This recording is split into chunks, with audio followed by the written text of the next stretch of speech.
আমরা বৃহত্তর নোয়াখালীর মানুষ, উপকূলীয় অঞ্চল, বরাবরই প্রকৃতির সঙ্গে যুদ্ধ করে আমরা এখানে বসবাস করি। এই নদীর পাড়ে আমরা যারা থাকি, এই অঞ্চলের মানুষ সব সময় ভাঙন, প্লাবন, বন্যা এই পরিস্থিতিগুলোকে মোকাবেলা করে সবসময় এখানে বসবাস করে আসছি। আজকে দেশে একটা নির্বাচিত সরকার,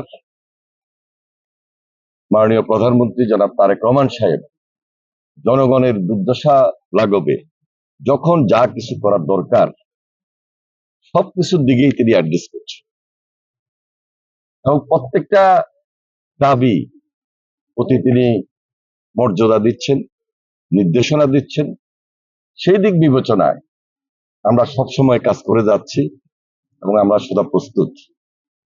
আমাদের স্থানীয় সংসদ সদস্য, আমাদের অত্যন্ত শ্রদ্ধাভাজন মোহাম্মদ শাহজাহান, তিনি দীর্ঘদিন থেকে এই এলাকার নেতৃত্ব দিয়ে আসছেন, বারবার নির্বাচিত হচ্ছেন, এখনো তিনি নির্বাচিত প্রতিনিধি। আমাদের সরকার দায়িত্ব আমরা পালন শুরু করেছি 12ই ফেব্রুয়ারি থেকে। 17ই ফেব্রুয়ারি আমরা শপথ নিয়েছি, তারপর থেকে 3 মাস অতিবাহিত হয়েছে। এর মধ্যে প্রত্যেকটা জায়গায় কিভাবে দেখতে হবে, রাখতে হবে, খোঁজখবর নিয়েই আমরা সবকিছু জনগণের স্বার্থে, জনগণের পাশে থেকে কাজ করে যাচ্ছি।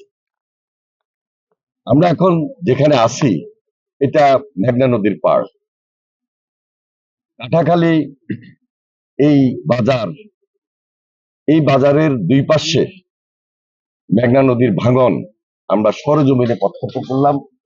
অনেক বাজার, স্কুল, কলেজ, মাদ্রাসা, মানুষের জায়গা জমি সবই ভেঙে যাচ্ছে। চোখের সামনে আমরা দেখতেছি যে একটা স্কুল আমাদের সামনে ভেঙে পড়েছে। এইভাবে যেখানে স্কুল, কলেজ, মাদ্রাসা, বাজার ভেঙে পড়ছে, স্বাভাবিক কারণে আমাদের একটা দায়িত্ব আছে। ওই দায়িত্ববোধ থেকে এলাকা মানুষের প্রত্যাশা অনুযায়ী আমরা ইতিমধ্যে ভাঙন প্রতিরোধে ইমার্জেন্সি ওয়ার্ক, সামনে যেহেতু বর্ষা, অতি প্লাবন, সেজন্য আমরা এটা হাতে নিয়েছি। আরো 2-3 জায়গায় আমরা ইমার্জেন্সি কাজ শুরু করব, সেই নির্দেশনা দিয়েছি।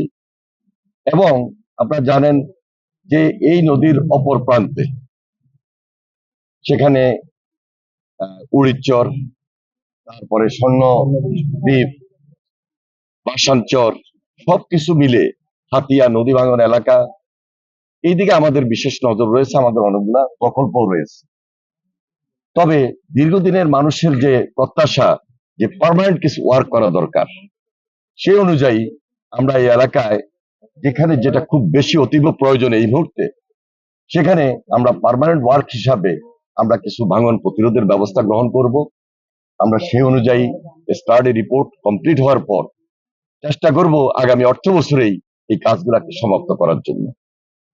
আপনাদের সবার এখানে যথেষ্ট আন্তরিকতা রয়েছে। এখানে আমাদের নেতৃবৃন্দ আছেন, ডিসি সাহেব আছেন, এসপি সাহেব আছেন, আপনারা সাংবাদিকরা আছেন।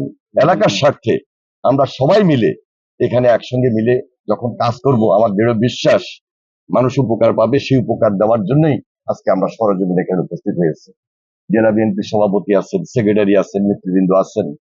সবার দায়িত্ব যে বর্ষা মৌসুমে আমরা যেন মানুষের পাশে থাকি। সামনে যখন বর্ষা শেষ হবে তখন আমাদের প্রকল্পগুলোর কাজ শুরু হবে। সে অনুযায়ী আমরা আপনাদের সহযোগিতা কামনা করছি। আমাদের দৃঢ় বিশ্বাস আপনাদের সহযোগিতার মধ্য দিয়ে আগামী দিনে আমাদের যে দেশ নতুন ভাবে গড়া, তারেক রহমানের নেতৃত্বে আমরা সবাই মিলে তারেক রহমান হাতকে শক্তিশালী করব।